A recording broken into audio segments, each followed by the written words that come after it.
Hey now, welcome to America's leading Formula One podcast. This is the dirty side of the track. I'm Brian Saperstein. That's Robert F. Vale. The F stands for Formula One. Rob, what's going on, man? What's going on is that I'm going to be in desperate need of some sleep once we've wrapped up recording this. That was pretty special getting up at 1 a.m. to watch the race. Staying up until 1 a.m. Say it like you're tough. Staying up. No, you stayed up. You stayed up. I went and got a couple of hours shut-eye and then got up at 1 a.m. because I was also getting up at 7 a.m. to drop my kids to swim practice, and then I had footy practice straight after that. So, yeah, I'm running on fumes right now, so we're going to get through this. We're going to cover, as usual, we're going to do our news and social. We'll then go through the race, the build-up to race week, and then we'll review the Australian Grand Prix. Again, as we always say, massive spoiler alert. If you don't know what happened in the Australian Grand Prix, then you're going to find out in about the next 5 seconds, most likely. It's the most common sense spoiler alert ever. But if people need it, you got it. You can't fix stupid. But you can fix an unreliable fast car. Ooh, nice. Spice Boy. Then we've got 100 seconds of DRS. And I think so have a pit lane Paul phone in from down under. So action-packed. So I guess we jump in at the beginning then in the news and social, Brian. Great place to start. So obviously the Aussie GP, I enjoyed it. We'll get into it in a second. But the build-up, everyone went nuts when there was announced they'd have 4 DRS zones, but only 2 detection points. And a few of us got into this on Twitter. What would it actually do?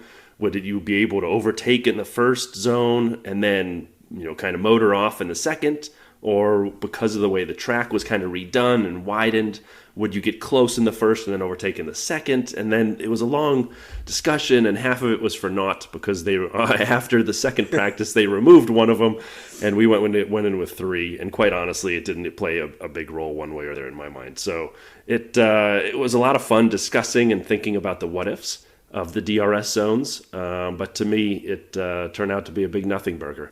Yeah, and what it also gave us, though, was if you haven't checked out our spoof movie trailer for the rise of the DRS, then you should definitely go check that out. No, it was fun.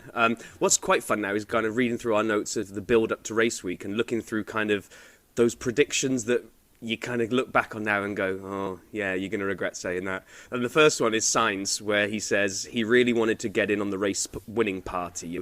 Max has had one, Charles has had one, Australia's going to be my turn, and didn't really pan out that way, did it? No, I feel like Carlos, someone made this on Twitter, a comparison. He's becoming Valtteri at Mercedes. Yeah. Bad luck, great driver.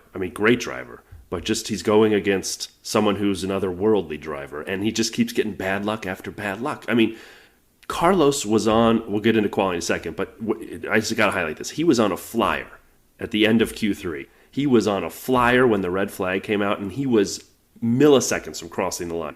And that cost him starting in 9th, and then from there it was, anyway. Yep. It is. I think there are very bright days in front of Carlos, and I think they're happening very soon. It just was a rough day and week. Yeah, absolutely. Other thing that kind of caught my eye was that we had a freight scare. We'd had that Haas turning up late to the opening, testing. The freight was delayed. I'm not sure which teams it was. I was trying to dig into it. I couldn't find it, but it said 3 teams were having a freight delay, and it was taking it way longer than it was going to get there, and they were like, oh, they're not going to get to Australia, it's all going to kind of kick off, and we're not going to have 3 teams turn up. And what I liked is it says that the DHL's Vice President of Motorsport Logistics, Paul Fowler, travelled to Singapore to personally oversee the rescue mission. And now maybe having the head honcho there to crack the whip did get things moving, but it always amuses me when you see things like this. And it's like this, the VP jumped on a plane, probably private jet, went to Singapore. Oh no, what a hardship.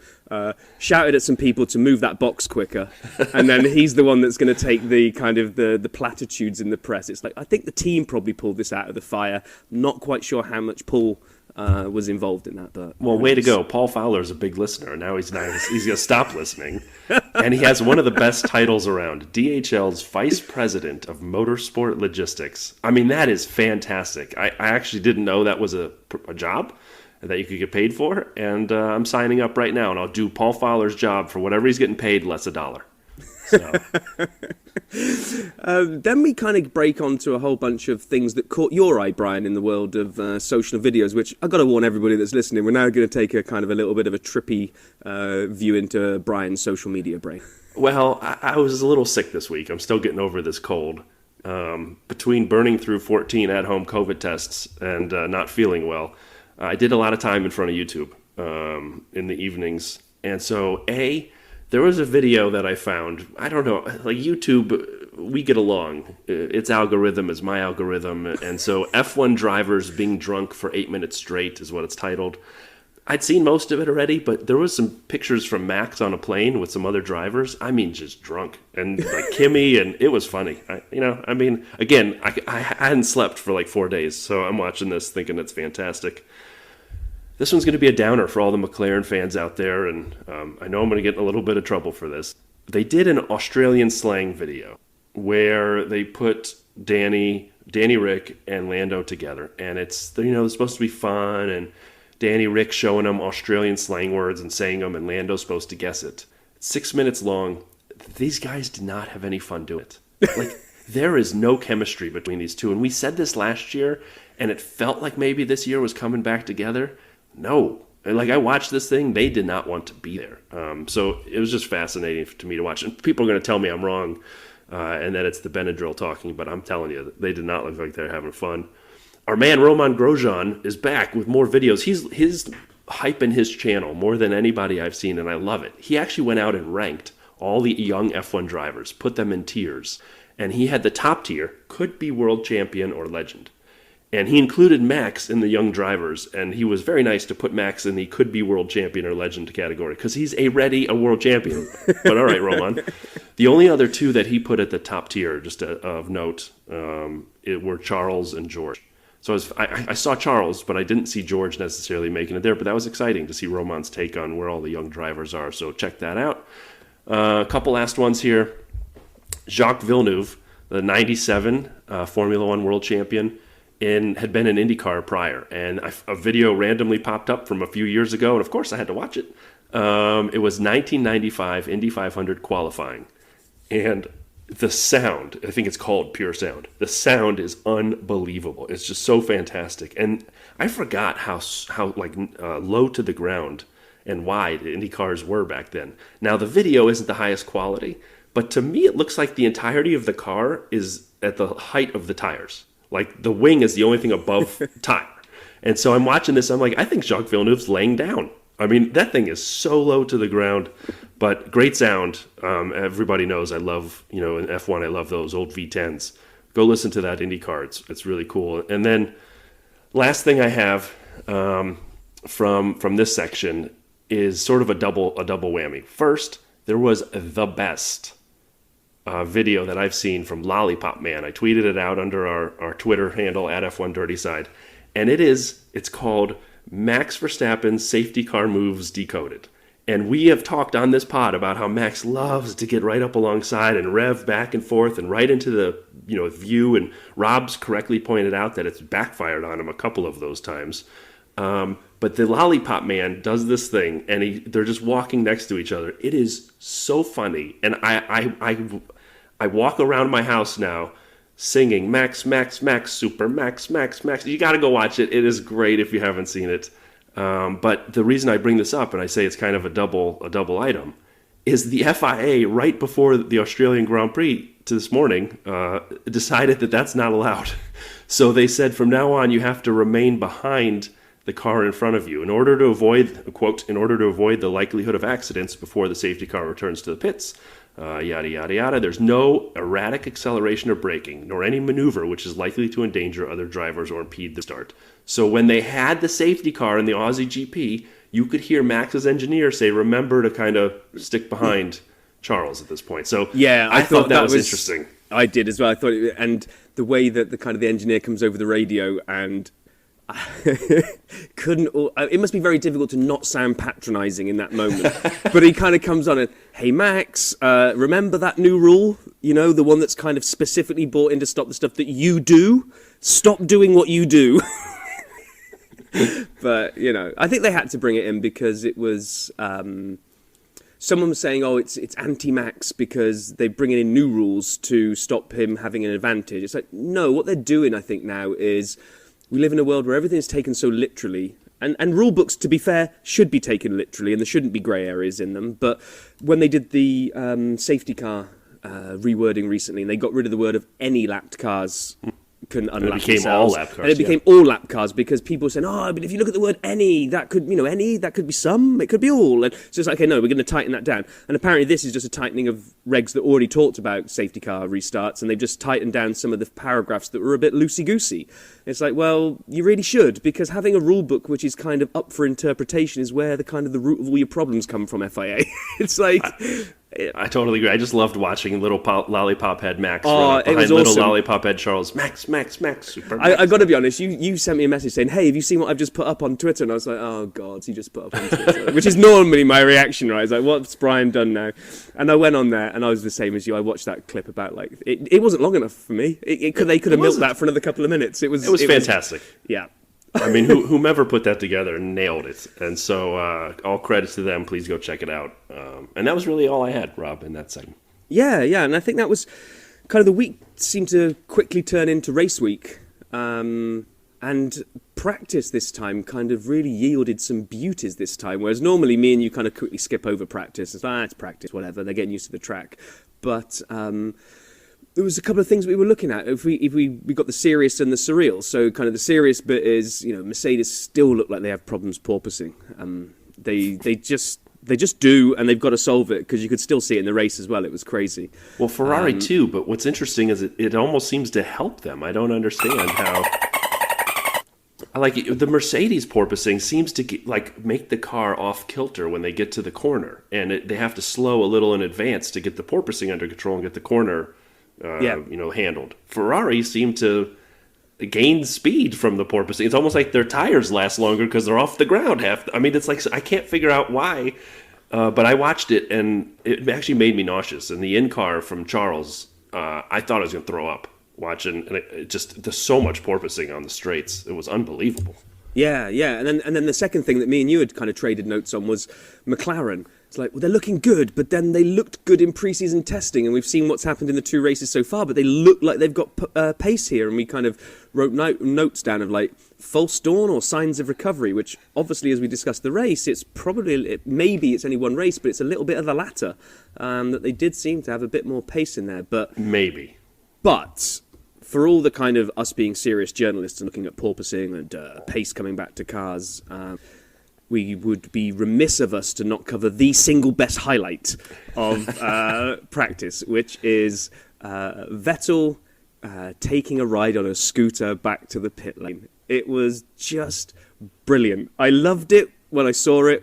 When you heard the interview with the marshal that kind of had said, well, I came up to pick him up, and it was like, can he ride it?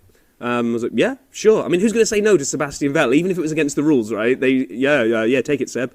And he rode it, and he kind of half perched the helmet on his head as some sort of token gesture. It was almost like last week when we had Sterling Moss, who used to prefer to wear the cloth cap than the helmet. It was like Vettel is going to put this helmet on his head, sort of. Then he had the double waved hands as he's kind of like jazz handsing it down the straight. And then he got into a little bit of trouble for it. Well, yeah, because apparently after the practice sessions ends, for 5 minutes, the track has to remain clear. And it was within that 5-minute window, and he got fined £5,000, which is apparently the cost of two mopeds, scooters. Someone photoshopped an Uber Eats bag on the back of the scooter and put it on Twitter, and I thought that was tremendous. But, it actually turns out he set the fastest lap by an Aston Martin scooter. What? They're not good. I got to make jokes. They're so bad. Well, and we'll come on to what they did in the race as well, but which was interesting. I won't say exciting. It was just interesting. Yeah. And the last thing really was just taking a look at the new layout. I probably got this wrong, and people will pick me up on Twitter if I have. I think it was remodeled turn 6. That a lot of the drivers were just in practice. They just couldn't get the right braking point. So many guys locked up trying to turn in on that corner. They just didn't seem to be able to find out where the sweet spot was. But it didn't seem. It did happen in the race a couple of times, but I wasn't quite sure whether the newly modelled track was going to really give us what we were after. But, practice was fun. Practice was fun, if not just for Vettel on a scooter. So then we move into quali, and for Q1, so I gotta do this. I'm sorry. I'm really sorry. Why are the tires not sequential? Why are the compounds not in a row? I've never seen that before. So for this whole race weekend, from qualifying through the race, they were on the C5, the C3, and the C2. And C1 is the hardest. So they had non-sequential compounds? I don't remember that ever happening, and I have not had a chance to do the research. So I know there's a lot of you out there who know this better than me. If you want to send it to me, great. I'm the social media intern on Twitter, so I will respond. But I'm also going to do the research for next week. But I've never seen that before. I mean, it doesn't make any sense. They went with 2 tires kind of near the middle for hard in the middle tires, but then for the medium tires. But then for the softs, they went super soft, the C5s, why wouldn't they go C4? Sorry, Brian. I think I zoned out for a minute there. Something about tires, and then I was gone. Yes, and then so then we go back to quali, and for Q1, it was sad to watch the Astons out, the Williams out, and K-Mag out. But in reality, we know what happened. It was Latifi and Stroll coming together in a bizarre incident, as I called it, Canadian on Canadian crime. I'm amazed that Vettel even got out for a lap. He actually benefited from his teammate Lance, cutting off Latifi and crashing into him, bought him some time to get Vettel out. It didn't help anything, but it was interesting to watch that. And I would just say this: people were highlighting Latifi for the crash. In reality, in my mind, it was Stroll who cut across him. Someone said there's a case for Latifi as the most influential driver on the grid. He gave Max the title last year. He cost Sergio the lead in Saudi Arabia.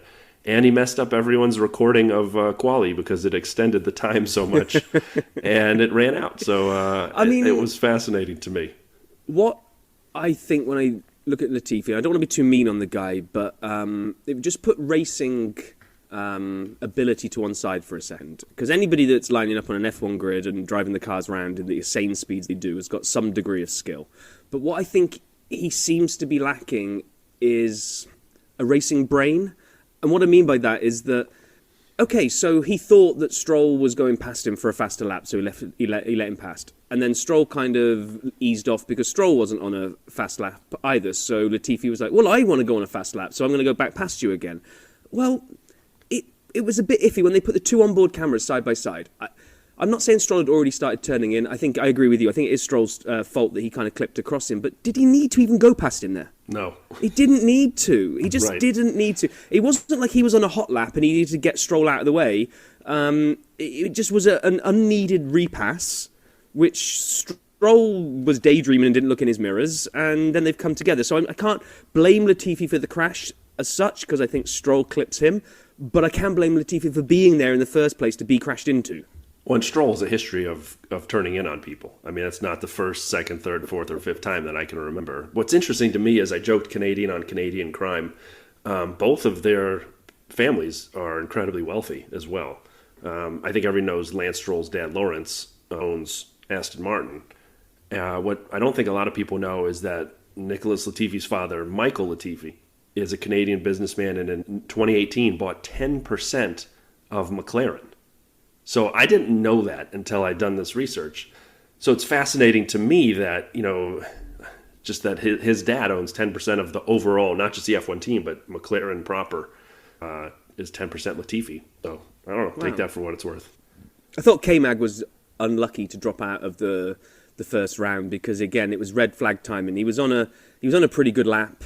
That seemed to be the story of qualifying, to be honest, that red flags came out at the wrong moment for some, in the view of some drivers and to the benefit of other drivers. And, as much as he will be annoyed to drop out, I still think it's such a step forward for Haas that they're actually now upset when they don't get out of Q1, sorry. And it's like, that's such a leap forward because last year it was, well, they're just fighting over who's last. That's all they were fighting over, the two of them. So we had that.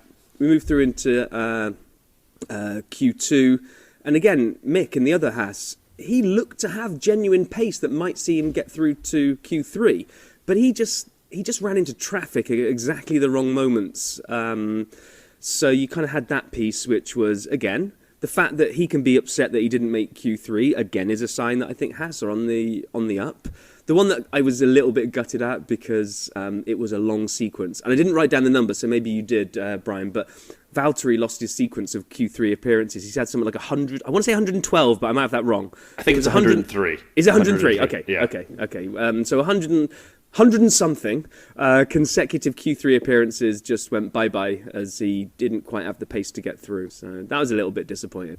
Yeah, that was for sure. It was a bummer to watch happen in Q2. And then I thought both McLarens making it to Q3. Again, I know you're excited and you're ready. The conductor of the McLaren is back train. I'm going to be a little more cautious on that one. We'll talk about it towards the end of the race review. But I got to say, the highlight from you of Q3, there were two things. One, Fernando Alonso. Holy cow, that guy was on a heater on that lap. He was tied ahead of Leclerc in first sector. He had purple in second sector. He was going to be on pole, except he lost it. And so he obviously was pushing so hard, he lost it. And he says the car had some hydraulic problems and got stuck in fourth gear, which, if that's true, that's obviously not a problem of his. And obviously you can't make the turn if you're, again, what's wrong with fourth gear? I think we talked about this last week. It's a fine gear. But to me, that was watching that Fernando Alonso lap was like winding back time and watching the McLarens make it. And Checo, I'm a Checo fan. I loved he was 1,000th of a second up on Max and then 1,000th down to Charles for provisional pole at one point. It just kept flipping by 1,000th, and that was just wild to me that they were that close at the top. Yeah, I know. I mean, the kind of top three's developing a little bit of a pattern at the moment, but as well as McLaren kind of getting back in there, we had Merck put in a good showing, but the kind of, while Alonso went from potential pole to 10th, the unluckiest driver in Q3 had to be Sainz, because like you said, he was there. He was like, I don't know, blink and you miss it distance from setting that lap, and then the red flag is waved, and suddenly he's finding himself in 9th. Part of it is going to be, because we'll get onto the race now, part of it, I think some of this is the mental fortitude of a driver, that certain drivers, you think, if that happened to them, they drop down to 9th, but they've got the equipment in their car to pull them back out of it, they will rise from 9th to much higher up the pecking order very quickly. Whereas, again, we're both Valtteri fans, but Valtteri always kind of had this problem with Mercedes, that when he was a bit further back down the pecking order, they would say, the car's not designed to run in traffic, and he would quite often get bogged down in traffic and not use that superior machine to move his way back up. And I just worry that's happening with Sainz at the moment. And I know it's bad luck, and I'm hoping he can get a race win pretty soon, because he feels like the kind of guy that deserves, or needs one even. He needs that shot of confidence in his arm to kind of push on a bit, I think. I've become a huge Carlos fan the last few years. Ever since his time at McLaren, he seems like just an amazing young person, a great driver. And as I said, I think a couple episodes ago, he has the most points without a win. But as I also acknowledged, the point system has changed over the years. So that was fascinating. But we do mention Carlos because Charles grabbed the pole. And so right now, Charles is tied for 6th for most Ferrari poles in Formula One. Michael Schumacher, of course, head and shoulders above anyone else. Niki Lauda with about half. So Schumacher is 58 Ferrari. Oh, you know what? This might be a SAP stat. So I'm sorry. I'm gonna have to add this in here for a second.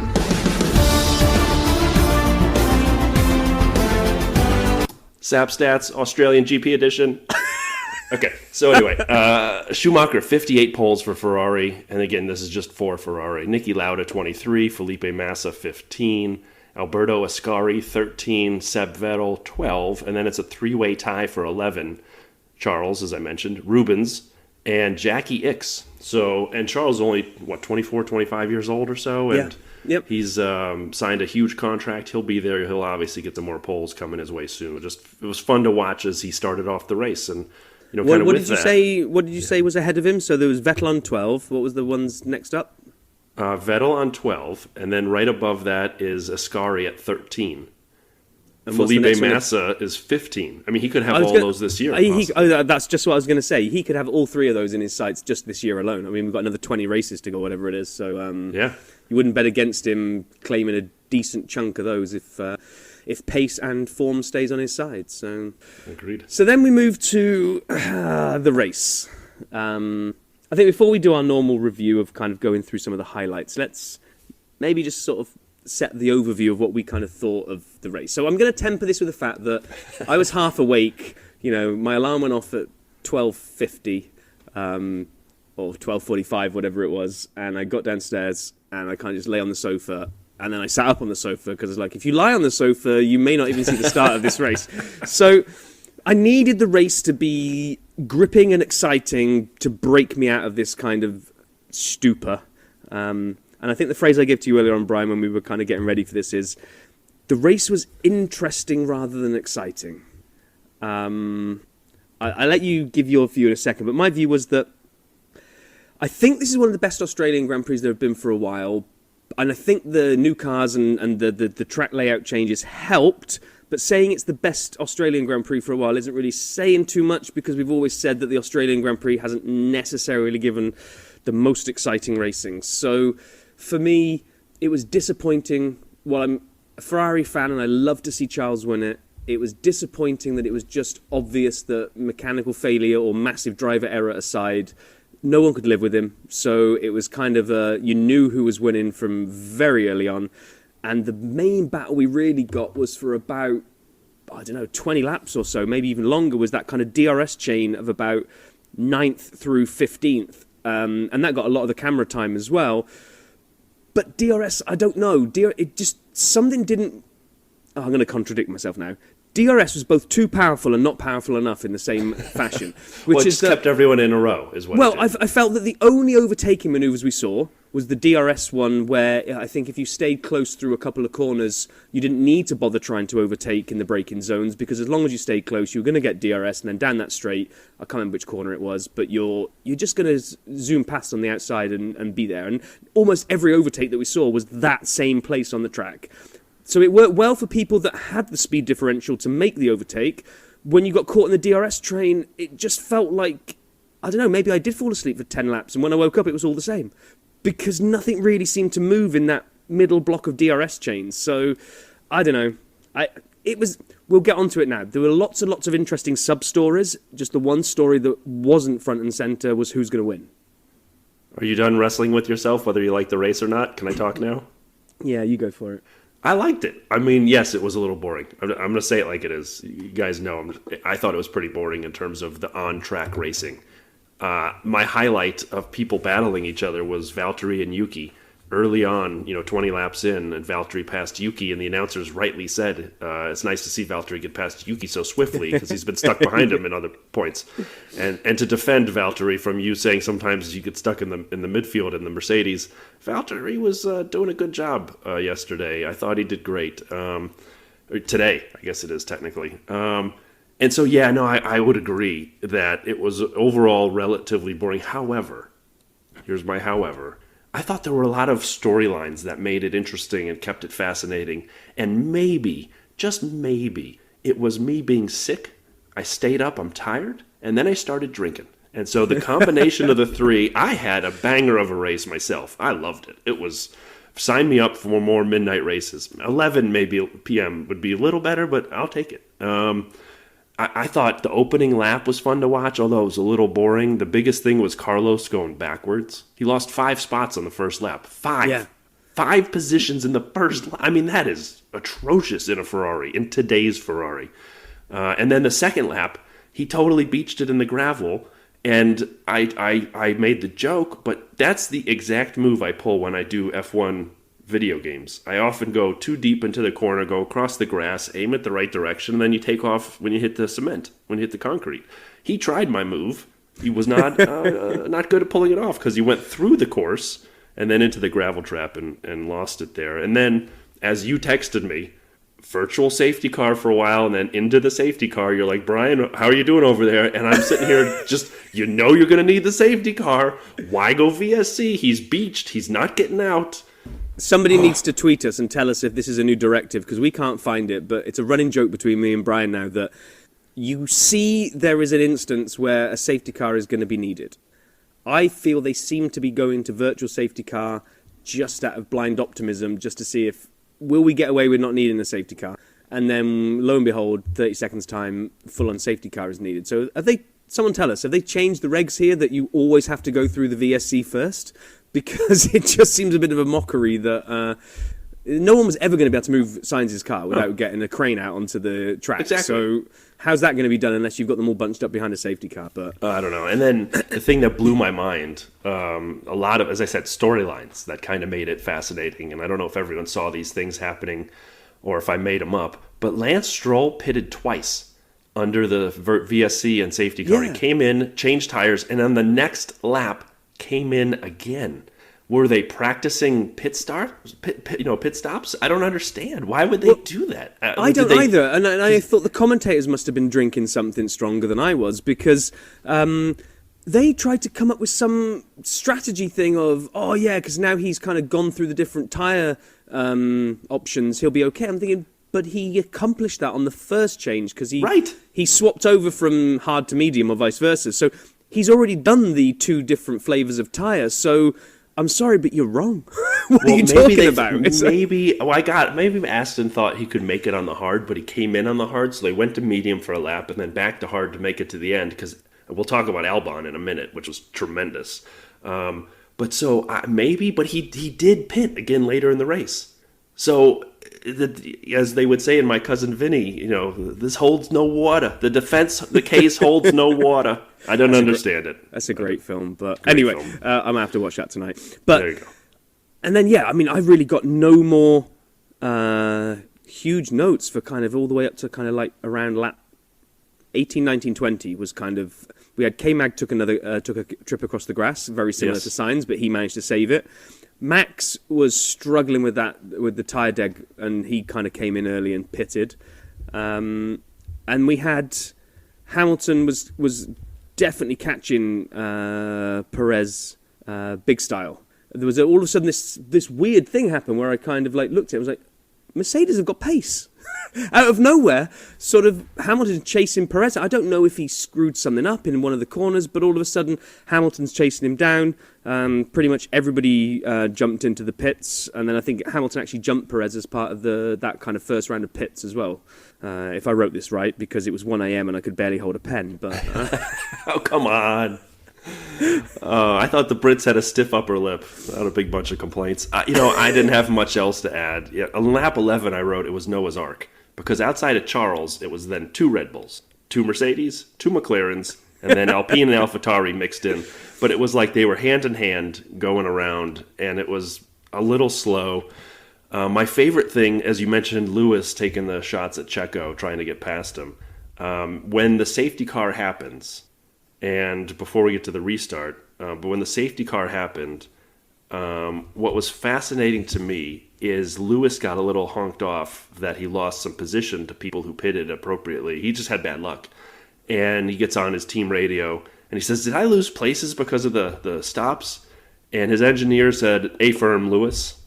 And so they always, whenever Lewis gets cranky, it's always an A-firm, Lewis. And so that's my new move. Like, my wife's going to come up to me and say, did you just agree to have all your friends come over this weekend to watch John Wick Marathon? And you didn't tell me about it. And I'm just going to look at her and go, that's an A-firm, Lewis. And then just walk right away. Just confirm the bad news and move on, and just like let the person on the other end of the line stew a little bit. So A-firm, Lewis. He did have bad luck there, because just as Vettel binned it and the safety car came out, Lewis was all over Perez. He was lining up a pass. In fact, at the exact moment the safety car flags came out, I think Lewis had DRS and was about to move side by side with Perez and take him, and the safety car came out. And just one of those things. He got a little cheesed off about it, but it was just bad luck, bad timing. Nothing you can blame your team for. I actually thought I didn't like the way Lewis handled. I think it was there. Or he might have said it later in the race after he'd had time to stew on it for a bit, and he came on his radio and he said something like, "You guys have cost me." Yeah. And I was like, "Oh, really?" whenever you win, you do that little corporate line of, "Oh, I couldn't win it without you guys."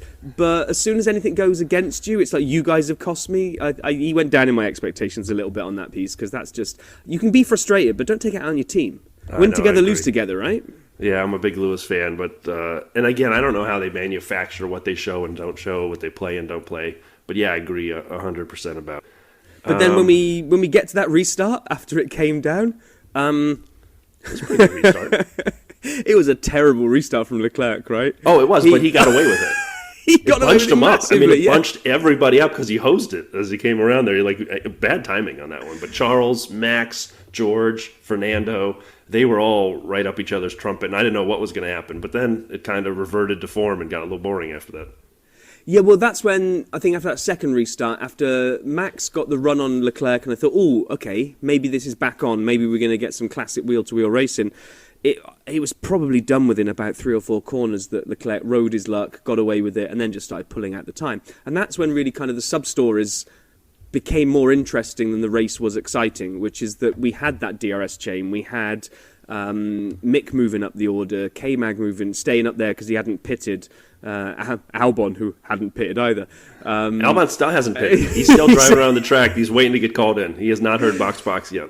So we had, and I'd be interested in your view on this. I say I'd be interested. I'm just saying that for effect. I really don't care, Brian. But Stroll. Okay, I'm going to say it. Stroll ruined the race, and what I mean, he did exactly what he needed to do. He stayed ahead of that DRS train. He was just fast enough, and yes, he got done for weaving and all that kind of stuff. But took him out of the points. He was just fast enough to combat DRS. But while he was holding up that train of like 5 cars behind him, they lost so much time to the next pack in front that when they started getting past Stroll, it was over. I wish Stroll just had, like, I don't know, 5 miles per hour less pace so that all of that train could have got past him. Because if the train had got past him, I honestly think a lot of those guys had pace to go hunt down higher up into the points. But they did. Once they cleared him, they were gone. But it just got held up for so long that it was like, the last exciting thing here might be the mid to lower end of the points. But Stroll, I say you've ruined it. You've done a sterling job, to be fair, because you've held this train up for so long. But it didn't add to the spectacle. And then what was weird is because everybody had DRS in that train, but they were all very, very well matched, I think, in terms of their performance. No one could really get a run on anybody. It just, here we go. He's going to... No, he's not. No. On lap 35, I texted you. I said, here's my hot take. I love this track, but widening the corners didn't do, and so they got to fix it for next time. I mean, like, it did nothing. I don't want to say they have to fix it. It just wasn't the best racing we've seen, and we've been spoiled, right? I mean, last year was an absolute epic. I'd argue one of the best years ever of Formula One to watch, at least in the handful of decades I've been tuning in, and so it was amazing. And the beginning of this year has been amazing. Are we okay with having one mediocre race? Yeah, it was good. I enjoyed it. Yeah, I mean, what I think is, and I'd not really appreciate this, so there's been debate about where, like, new races should be hosted, and people will put forward, like, a classic track, and they'll go, yeah, it is a classic track, but it was a classic of yesteryear.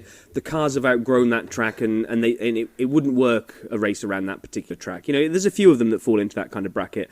I think Australia is falling into that bracket right now, that unless they do something to maybe add a couple, 2 or 3 good braking zones where there's some potential for overtaking under braking, there's not that much exciting about the track. The straights kind of aren't long enough to really do anything. The corners aren't that tight enough to really get the braking in, and it feels like the cars have outgrown the track. And like I said right at the beginning of this episode, I still feel that this is one of the best Australian Grand Prix for a while. It's just, I think they've still got some more capability in there to just add a bit more to it, because it's not far away, I don't think. No, I agree. It was good. I mean, and then, quite honestly, from there were just a few things that happened after Max went out. His car packed up on him on lap 39. I made the joke earlier in this pod that Christian Horner said, I'd rather have a fast car that we have to put reliability into as opposed to having a reliable car that's not fast. And that's an interesting take, because George effectively said the opposite at a different time at a different part of the track. But Yeah, so Max obviously 2 DNFs. As Crofty would say, DNF for MAX. And so, sorry. The funniest thing on that one was that the childish part of my brain, especially at like 2:30 a.m. or whatever it was that when Max came over the radio and he said, "I smell something really terrible in the car," I was like, "Oh, Max, what have you done?" Max, Super Max. Well, maybe Super Max had taken a Super Lax because I wasn't quite sure what was going on in there. But this was also the point where I started screaming at the TV. Is Albon going to pit? What is he waiting for? This is the bit where suddenly my phone lit up because you're like texting me every lap going, "Has Albon remembered he needs to pit?" And just for all the new listeners, just because we have some new ones, there is actually a rule that says you have to use 2 compounds of tire in the dry race. You have to pit once. So at this point, I'm wondering, did Williams just say, forget it, we're going to see how high we can finish and take a penalty? I mean, I was just waiting. Like, I thought, because didn't he run out of gas in qualifying? He couldn't give a sample, and that's why he had a grid drop? So they ran out of gas in qualifying, and now they're totally skipping the pits. Basically, Williams was the equivalent of me on a road trip. Like, how many exits can you go with the light on? I'm like, what are they doing? And then it came to me, and I tweeted this, and I said, I don't want to be a jerk, but basically when you say that, you're about to be a jerk. And so is Albon waiting for the Latifi safety car to come? That's exactly what I was waiting. Like he's like, oh, my teammate's gonna put it in the wall here soon, and I'll get a free pit stop under a safety car. And it was fun. Like I was basically like pit stop roulette. I was waiting for Albon's pit stop. When's it gonna happen? Do you know what really annoyed me about all of this was that me texting you at 2:30 in the morning nonstop? No, that was fun. It was keeping me awake, to be honest. But what annoyed me was that like zero credibility was given to Williams, even by the commentary team. It was all like, he's not going to pit. They've forgotten. I mean, they're professional race team. They've forgotten to pit him, right? I think they absolutely decided that let's run the hard for as long as possible. There's a high chance of safety cars. I mean, we saw 2, so the chances of a third one coming towards the end, especially with reliability issues. If Max is had kind of been somewhere else and not so easily recoverable, I mean, you don't give up track position. So he's got track position, he's got pace. More than that, he's not doing a stroll and holding up 6 cars behind him. He was doing really, really well. So they're piling along, it's the final lap, and what really I was really disappointed with the commentary team was they mentioned how Albon was going to come in. And they said, he's going to come in, he's going to lose all his places, and he'll be outside of the pits. He's probably going to, outside of the points, he's probably going to come like 11th or 12th. Okay, fine. If he is, he is. He came in, he pitted, he came out in 10th. They didn't even mention it. They didn't even say, that is a stellar job by Williams. They've read this right. They've managed to get themselves a point after being so poor this season. It just completely passed them by. They gave no airtime at all for probably what was a pretty good move, to be honest. It was a great move, an epic move. I think that drive requires a lot more attention for another couple reasons. So after the race, I saw it this morning when I woke up, and they did an interview with Albon on F1 television after the race, and it was Rosanna Tennant, I think, and Oscar Piastri. And so they start the interview, and Alex confirms that in their strategy meetings, they predicted Williams finishing 19th and 20th, with a pretty good delta to the team in 18th. So they anticipated being last. And so when the tire degradation wasn't that bad, they left him out to roll the dice. Now, they obviously, and you said this, it's worth reiterating, he pitted under green flag. So it was a full price penalty, full price pit stop. There was no, 40% discount under a VSC or under a safety car. He still finished 10th. He got a point paying the full 20 some odd seconds for the pit stop. He didn't get lucky and do it under a safety car and everyone crashed out. He finished 10th. That's fantastic. That's so much higher than he anticipated. Now, I want to talk a little bit more about this interview. So people should go check it out. It's like a 50-minute show, but the first 5 minutes of it, it's Alex Albon. But Lando Norris walks over, and the two of them just start talking to each other. And Rosanna Tennant asked maybe one question, and Piastri said nothing. And the two of these guys, Lando and Albon, are just making fun of each other. And Lando said something that's very important. He actually says the McLaren is exactly the same as it's been the last 2 races. He's like, it's the same. Rosanna Tennant said, do you feel better because of where you finished here? And Danny Rick right behind you. He goes, no. And she goes, what do you mean? He goes, well, I'm not going to lie. He goes, it's the same car. We have the same problems. This track just suited the car better. Yeah. So let's not get too far ahead of ourselves on McLaren, because Lando basically said he hasn't seen anything improved. They just got lucky, is the way he said it. The track suited the car. So let's take that with a little bit of grain of salt. And for all the listeners, be careful. I know a lot of people put McLaren in your fantasy teams. It worked out this week. But just kind of keep an eye on practice and future tracks to see how they're doing. And so the second part then is Albon said he had to go. You know, he explained where they thought they'd finish. And then he actually did say, I was 4 seconds behind Danny Rick. And Lando said, no way. Like, making fun of him. Like, you were that close in a Williams? And then Rosanna Tennant said, yeah. And then they joked. He said, well, I hadn't pitted yet. And Lando's face, you had to see his eyes. What do you mean you didn't pit? And Alex says, I didn't pit till the last lap. And Lando goes, you should have just went for it, man. Just gone the whole way. Take the penalty. So they were laughing about it. And then they ribbed each other a little bit about helping their teams clean up and called each other idiots. It was fun to watch. So if you get a chance, check that out. But I did learn those things, that Williams anticipated finishing 19th and 20th in their strategy planning. And so finishing 10th with a green flag pit stop was tremendous. And I agree with you. Should have gotten more credit. But I'd also say let's ease the hype train on McLaren, given what Lando said. And it didn't seem like he was sugarcoating it or sandbagging. It seemed like he was just telling the truth. Yeah.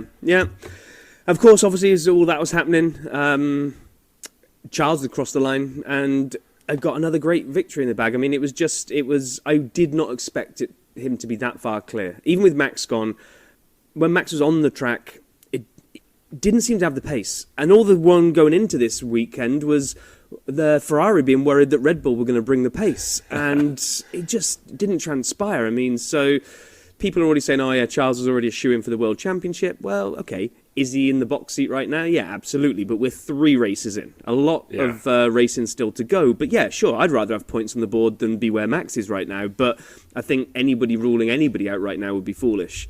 But yeah, Ferrari in a really good place. And if they can keep the same performance levels, then they're going to be right up there. And I know we're only 3 races in. The thing that could even help Ferrari further is if both Mercedes and Red Bull get their act together again, they are likely to take points off each other and get in the way of trying to recoup. So you want to be where Ferrari is, right? You've got all the points on the board. 100%. Yeah. 100%. And, you know, that was actually a point that someone made, is it's basically, at this point, damage limitation for Mercedes. Having George on the podium, first of all, I loved having 3 constructors on the podium. Having Red Bull with Checo and George up there, and Mercedes with Charles was awesome. But Mercedes finishing 3rd and 4th, again, whatever the reason, because of DNFs, because of a couple pit stop, under the safety car and some luck, they are getting the most out of a car that is not good. And I think everyone agrees they'll get the car in shape. It'll get better. Like someone said, don't count them out of the constructor yet, because Ferrari is the only one in front of them. And at this point, and so George is second in the driver's title at this point because of being where he needs to be. And I know that makes listener Lee really happy. He's a big George fan. Again, I feel like it's stealth. If someone said who's second in the driver's title right now, why would you guess George? He's barely been on TV in these races. Yeah. But he's really have you actually seen him? Have you actually seen him put an overtake in yet on anybody? No.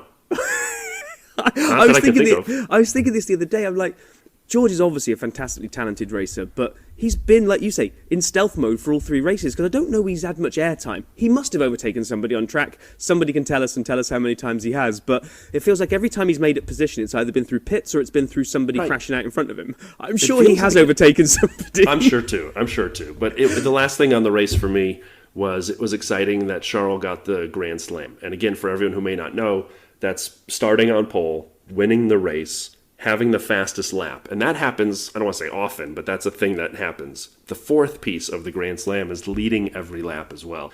And it's the first Grand Slam for Ferrari since 2010. Fernando Alonso did it for Ferrari. And I think it was Singapore, but don't quote me on it, because at this point it was pretty late and I'd finished off a lot of alcohol. So it was fun to watch, and I enjoyed it. Was it the great? Am I going to go back and rewatch this one? No. No, I mean, I agree with you. Like I said, was it exciting? No. Was it interesting with lots of sub-stories beyond who was going to win it? Yeah. So it wasn't like, go back to the early 2000s when we just had the processional races. races in inverted commas, because it was just a procession, and really the order was determined by if anyone crashed out or not. Was it back to those days? No, 100% not. It was an enjoyable race. It just didn't have the drama up the front end that we've kind of become accustomed to over the past few races. And my last thing on this is the Australian fans. There were some great signs being held up by the fans. My absolute favourite was the giant picture of Will Buxton. Yes. With the if you finish first, you stand a good chance of winning the race, or something like that. It was that was great. The fans were fantastic. My friend here, Paul G, he's Aussie, and so we were texting each other as the race started. I think he fell asleep because I didn't hear from him for a while. So Paul, you'll let me know what actually happened there, buddy. But he grew up in Melbourne. I said it wrong, Melbourne. I said it wrong again. You know what I'm talking about. And so he was excited about the race and having it. And he, just as a note, finished with 187 fantasy points this week from the Australian GP. Rob, because I had to go find you, Rob, team Slow Brian on, had 184. Oh, that's not bad then. That's not bad. That's not bad. Max, mine went up in flames when Max went out with his weird smell in his underpants. But, so you had 184, and just for the record, I had 212, which sap, super sap. So I beat you. That's 2-1. That's 2-1. Like we said, early to call Charles the title winner, early to call you the winner out of us two. So 20 races to go, dude. Oh, plenty of time. But I'd rather have 2 wins as opposed to 1 win. But before we can move on, I agree. Before we move on to our fantasy recap, though, I think being as we're tying a bow around the Australian Grand Prix, no bow tying would be complete without hearing from Pit Lane Paul and how he found things down under. So, yes, we have a great report. So here it is, Pit Lane Paul. Good day, folks. So, another race done. Actually, a very good race, to be completely honest. Charles Leclerc taking the win convincingly, over 20 seconds for Sergio Perez, who actually had one of the strongest weekends I've seen him. A good old British trio followed, George Russell, Lewis and Lando, before Aussie favourite Ricciardo picked up in 6th place. Race itself, it was actually quite good. There's a decent amount of action, a lot of carnage, a lot of close following. Some great decisions around the safety car with pit stops and a couple of the guys staying out on the harder tyres. Alex Albon really lucked in on that one by scoring a point for Williams, a well-earned point for Williams. And it was a great strategy. He basically stayed the entire race on his hard tyres that he started from, which was quite remarkable, to be honest. But another safety car late on, he could have really benefited. So, strange strategy, let's say. But, yeah, absolutely nothing wrong with that. Leclerc runs away in the Drivers' Championship standings. Surprisingly, George Russell 2nd place. It's actually not too bad. Sainz 3rd in the Ferrari. Hamilton ahead of Verstappen, who suffered his 2nd DNF of the year, which is not a good sign for them. Further down, look no further than Aston Martin. What a weekend they had. The cost cap that has come in. This is going to really hurt them weekends like this. I mean, 2 crashes. What was it? A crash Friday, 2 crashes Saturday, crash again today. That is slightly bordering on unbelievable. Personally, Valtteri, good race. Safety car came out a lap later than we boxed, but to be honest, it wouldn't have made a huge difference to what we did in terms of positioning. Arguably, we could have beat Ocon, but that was probably as far as we would have got. But on the whole, pleasing weekend. For us, Australia is always a great place to be. If anyone has had the chance to come to Australia, then you know exactly what I mean. It's one of those countries that's got a lot of charm, a lot of interesting facts. Some of which is the Australian Alps get more snow than the Swiss Alps, which is a remarkable, strange fact considering where we are in the world down here. 90% of Australians live on the coast, which isn't exactly a great shock considering all the major cities, pretty much apart from the capital, are on the coast. No one lives in the capital here anyway. And yeah, that's really Australia wrapped up. I'm here for a couple more days before heading back to the UK to get ready for a strange race in Imola before heading over to Miami, where we'll really be ramping up the dirty side of the track to the USA punters. So thanks for everyone's support and thanks for listening to the guys, and keep safe and speak soon.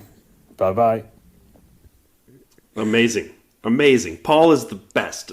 Our pit lane Paul is better than Sky Sports pit lane Paul DeResta. Our pit lane Paul is amazing. I haven't heard Paul DeResta come out with any facts about mountain range snowfall or population spreads around a country. So, yeah, I mean, 100% ahead is our pit lane, Paul. That's fantastic. Amazing. The best. Paul, thank you again. You are tremendous, and it adds so much, and I know the listeners love it, so thank you. Fantasy. Let's do a quick recap. This is the one time, I think, where we're going to have, for sure, the results. So we can actually, as I mentioned, I did beat Rob. Wanted to get that in. But we have a winner for the week, Stephen Yu, with Team Vroomstappen. I like that very much. Used a Mega Drive, but 280 points. Bang! That's big. Love it. Followed second place, Svennen K. Next Gen, 231. John G. Team 1, which is a lot of Team 1s. 230 points. A DRS listener participant, Paul M., a friend of mine, we interviewed him. Poppin' Botas, 219. Very nice, Paul. Very well done. Abby W, 212. In a tie for fifth, Abby W, Vanch J, Antonis A, and Brian S. Oh, wait, that's me. Tied for fifth this week, 212. And then it's, what that does when you look at the overall, we are currently being led by Edward Jason S., Team Gunnar Stroud, 694 points. Has used the Mega Driver, but Edward Jason S., Canadian, amazing. First place, big shout out. Leading the pack, 3 races in. Got some merch coming your way if you can hang on for the rest of the first half. Second place, I'm just going to give a couple of the top 5 of the overall so far. So number 2 is Shuey, Mark E. He's also been on the 100 Seconds of DRS. I'm sure Mark had a wonderful time watching the Aussie GP. Seeing Danny Rick do well, I was actually thinking a lot about Mark just celebrating, just beside himself with excitement. I hope you enjoyed it, buddy. And also actually watching like the one race of the year where he doesn't have to get up at a stupid time to watch it. So where he's not in the future watching it on like a Wednesday or something live. But yeah, I hope you really had fun, Mark. That was a great race. And then I shouldn't say great. It was a good race. And then third place overall is some chap named Brian S. 5 points behind Mark. And then fourth place is Liam D. Winner, chicken dinner. I think Liam had the big week last week, or last race, if I remember right. And then Antonis A., who I already mentioned, Red Bolino. I like that very much. 669 in fifth. And there's a ton of teams right behind. A lot of people doing really well. I just say thank you to everyone who's participating. Keep it in your lineups in. Just remember that we have a week off. So in 2 weeks, we're back in Italy at Imola for the Emilia-Romagna Grand Prix. And this is going to be fascinating, is a sprint race. So the qualifying is a sprint session. We'll talk about that next week and kind of explain what to expect. But just as a note, 2 weeks from now, Italy, sprint quali for Imola. So those are my note there. Yeah, so on the fantasy thing, just a quick thing for anybody that tried to rename their team and kind of gave up because the website was being horrible.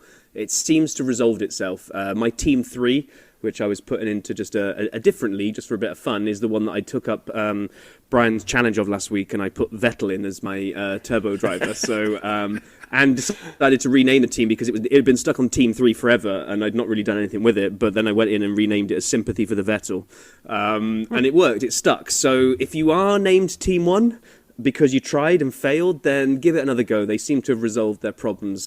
If you like Team 1, then keep it. But I do like... One of my favourite parts of this is the team names that people come up with. The favourite one that I saw when I was looking back when I was trying to come up... I had to abuse you, so I was just going with Slow Brian on. But I was very, very close to Every Cloud Has a Kovalainen. That was... that would be really good. Before we move off this, just quickly on fantasy. you got me into this. I've never really been a Formula One fantasy. I'd always do kind of fantasy football back home, but not the Formula One as much. And I'm going to say right now, I think they need to play with the format a little bit because there doesn't seem to be enough scope for variety. And what I mean by this is that it really hit home this week. I was telling you, I used to play a lot of Formula One games on kind of various game consoles, and for some reason I've kind of skipped the last few generations of them, and I saw that Formula One 2021 in the PlayStation Store, the deluxe edition was down from $80 to $14, which was crazy that I just had to buy it for $14. So of course I went in, I started a new career mode called My Team, where I set up the Dirty Side racing team. I gave it the black and white livery to match our logo. Man, look at you. As you're building out the team, it suddenly started to hit me. It's like, there's a lot more movable parts that they could have loaded into Fantasy Formula 1 for us to pick without making it super complicated. If we could have picked, I don't know, a pit lane team, so whoever did the fastest pit lane of a weekend got you some bonus points. Or if you also had to pick some parts of the car, so rather than just one constructor, if you were picking, I don't know, engine manufacturer and maybe some other piece. It just feels like when I look down the teams, so many people really have got almost the same three or four drivers, and we're all really competing against each other on the fortunes of, say, a driver. And I know there's only 20 drivers in the lineup, but it doesn't feel there's enough scope for difference amongst everybody. So it's good. I just think that Formula One, if they tried a bit harder, could make it even better. That's just my considering 10 the cents. website didn't work for like 2 weeks, let's get them crawling first, and then walking, and then running. You mentioned names. I want to give a shout out to Nimrod A, whose team name is fantastic in our league. It's my favorite one, I think. It's Mercedes Nuts. That is so good. I mean, my 12-year-old daughter would completely approve. So good, so good. But I'm enjoying it. I know I'm not going to finish the season in third. That is obvious. I'm just excited to be doing what's going on now. I'm sure I'll be down somewhere in the low 59s. I don't think so. I mean, by the way, I only have one team. You have three? I have one team. It's the team everyone sees. I got one team. I pay attention to one team. The website let you pick three, so I was like, well, my main team will be the one that we'll put into the Dirty Side, because that's the one and only. But then I kind of joined a Facebook group for Formula One in New York. I was like, okay, I'll throw one in there as well. I thought, rather than just be lazy and use the one team across multiple leagues, they give me 3 slots. Why not use it? It's free. I just use the 3 slots. Why not? I just like to focus. I'm all about the focus. It allows that better variety. I was looking at this and thinking, if they increased it so you could pick 2 constructors or you could pick 6, I just don't know. It would just be better if there was some extra ability for variety in there. Do you know what? I'm surprised you're not wanting to have some kind of, like, you should be able to pick your tyre compound. You know what they should do is, who's going to use the most front wings in a weekend? Aston Martin, first place. Good time. So again, week off next week from fantasy and from racing. We will have some great content. We will preview Imola and the sprint quali approach. But now we're actually really fortunate to have another 100 seconds of DRS listener. And someone asked me this, so I want to just clarify. DRS, we talk about it. I think you guys all know what it is, but to be clear, it's when that rear wing opens. It comes forward in these cars now, and it allows the air to pass through. So it's the point at which an F1 car goes the fastest. And the fastest 100 seconds, of course, happen here on the Dirty Side. And we were very fortunate to yesterday record a conversation with Jim. Jim is actually the person, you'll hear in a second, Rob's neighbor, but he also lays down the music that goes under 100 seconds of DRS. So it was awesome having Jim on. Rob, do you want to cue that up? Yeah, thanks, Brian. Yeah, I'm very happy to introduce the creative talent behind the 100 seconds of DRS bed music that we use. It's my friend and neighbor, Jim. Welcome, Jim. A round of applause for the musical talent. Thank you, Jim, for the contributions. Amazing to have you here today. Oh, it's great to be here, guys. Thanks a lot. So I hear, as Rob says, you know Rob. And I would just like to know, how painful is it to have Rob as a neighbor and a friend? No, Rob's great. And it is great to have a neighbor who is a true friend. So it's funny. I kind of learned about his F1 passion by happenstance, because I just started to watch Drive to Survive a few years back, and just said, hey, there's this really cool show. It's about F1. He goes, oh, I'm a really big F1 fan. I had no idea how big. So just watching all this sort of genesis of this podcast and everything take off was really fun because he started mentioning like, I have this idea with a friend and we're going to do this thing, and look where you guys are now. It's really cool. We appreciate that. So you started kind of getting into F1 with Drive to Survive. Is that really what got you hooked a little? Yeah, I think so. I've always been like a casual racing fan. So I've been watching racing since I was a young kid, especially through being influenced by some family members through the years who were really, really into it. So, but all of it kind of happened in the background. So I'd sit down to watch a race, not really knowing who the drivers were, what the team dynamics were, Indy versus NASCAR versus F1. None of it really just stuck. It was a race to me. But Drive to Survive came out, and I think I started watching the second season, and I was like, yeah, F1 seems really cool. And I'm kind of now avoiding season 4 after your guys' review. But seasons 2 and 3 were really compelling and like just got me really, sort of interested in the whole thing. So yeah, that was really kind of the driver behind it, no pun intended. I would say season 4 isn't that bad. We may have given it a hard time, but it's definitely worth a watch when you're trying to kill time late at night or when you can't sleep. It's definitely worth, in my mind, worth tuning in. But take it with a grain of salt. I think they drive the drama as opposed to the action. Oh, yeah. I've been working in television for, I don't know, a long time. And yeah, I know what that's all about, so... Okay, well, now, it's really time for the main event. So I'm going to ask the questions. Jim and Brian is on timing duty.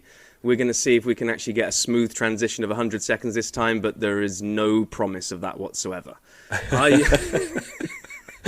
Everyone wonders why we ask the guest first if they're ready, but then we ask the timer second if they're ready. It's because the timing job is too hard for us. We're definitely going to need to tell, once we're making our millions from this, I think an intern for job of doing the 100 seconds is definitely our first hire, right? Or, hear me out, an egg timer, which is about $4 with the little buttons on it that you used to put in the kitchen 20 years ago. One of those would help too. Right, yeah, I just hope I'm not too distracted by the music because it's not that good. Oh, I love the music. It is the best part. All right, I am ready. Jim, are you ready? Ready to go. Rob, it is yours whenever you want to start. Well, you've got to count me in, as is traditional with a timer. Come on, right. Brian. First job, and you've already messed it up. 3, 2, 1, proceed. Best F1 driver currently on the grid? Max. First poster you had on your bedroom wall? Iron Maiden. Favorite Formula One track? Probably Monaco. Mario or Luigi? Mario. If you were in the pit crew, which tire would you change? Oh my gosh, I have no idea. Left rear. Wrong. No. Is a hot dog a sandwich? No. Favorite livery all time on an F1 car? Oh, all time? I don't know. We were just talking about how good Alpha looks this year, so I'll just go with Alfa Romeo for this year. Okay. Sleep in or get up early? Tough one. I guess it depends on when. I guess I'll take get up early. If you could add a James Bond style gadget to an F1 car, what would it be? Not Mario Brothers weapons. Rocket launchers. Okay. Batman or Superman? Batman, definitely. Favorite Formula One driver of all time? Oh, probably Schumacher. Would you rather be chased by one horse-sized duck or 10 duck-sized horses? Duck-sized horses. if you could add a Formula One venue, where would it be? Oh, add a venue. Whew. That's a tough one. Thinking. How about New York City, Manhattan? New York City, okay. What's your favorite cheese? Manchego. Tires, interesting or not interesting? Just learning about them as I go along. So it's interesting, just a lot of complexity there. Stop. We are at time. I loved that last question so much, I allowed it to go over 5 seconds, but it started under 100 seconds. So that was awesome. Jim, thank you so much.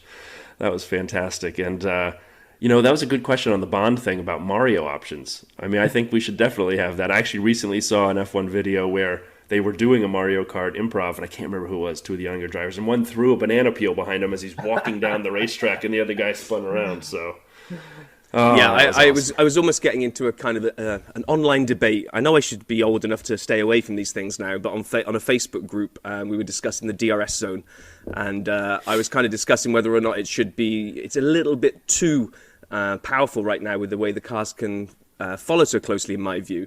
And it was getting a bit heated, so I just decided to diffuse it with good old Mario humour, and I said, look, say what you like, but right now, DRS is the equivalent of a Mario Kart mushroom. It just is. Well, we'll find out tonight, right? Because there's 4 DRS zones, right, in Australia. Well, breaking news, because they got rid of one of them. They've decided that one of them on one of the corners is too risky, so we're now down to just the 3. Yeah, just exactly. the 3 DRS 3 is zones. still a lot, with 2 detection points, so 1 point gives you two bumps. So you're right, it's still a lot of DRS this weekend. It'll be fascinating to see what happens in the race. Well, Jim, wanted just to say thanks so much. It was a pleasure getting to meet you. Thank you for your contributions to the pod. Really appreciate it. And it was great talking to you, and look forward to talking to you again soon. Cool. Thanks a lot, guys. This was a lot of fun.